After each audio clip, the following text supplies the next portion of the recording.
JPS is this time around seeking to reduce the lifeline consumption. You know, most residential customers, all residential customers, they do get a subsidized rate on the first 100 kilowatt of hour consumption. JPS is seeking to reduce the amount under this category to 50 kilowatt hour.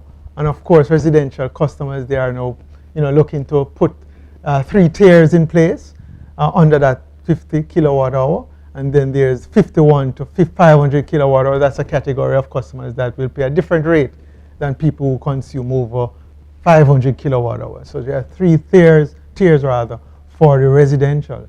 And the small commercial, the rate 20 class, they're also proposing to split that up in 2 blocks. 150 kilowatt hour is the first consumption block, and over 150 the second.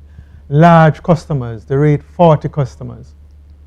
JPS is seeking to get a new rate class in this area for those customers, the rate 40 customers who have a demand between 1 and 2 megavolt amperes. And also for the rate 50 class too, they are seeking to introduce a new rate class. That's the rate 50. I see you have TOU there, Winston, just to explain that it's time of use? Yes, the time of use.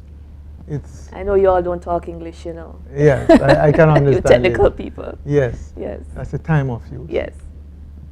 And the rate design continuing for the rate 70, we had introduced sometime during the last 5-year review period, rate 70 class. Those people are, have a large megavolt ampere demand on the system. We're also looking to get more benefit from them in terms of how their time of use works. So JPS has made that proposal. We'll look at that. And the street lights, of course, we have the new LED lights. JPS is proposing to have a per fixture charge. So each street light should now be having its own charge rather than the entire block of street lights.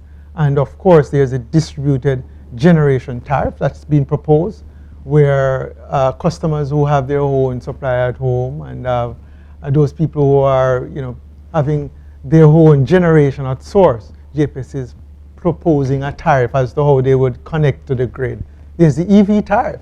Electricity EVs are now prominent, and I hear the government is talking about even the buses being.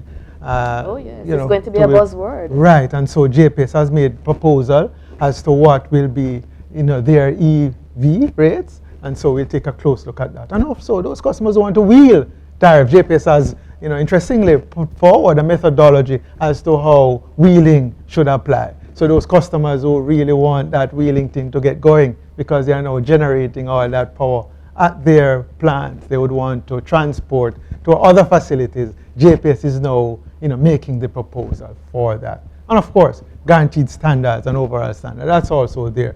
But JPS, they did not propose to have any new standard.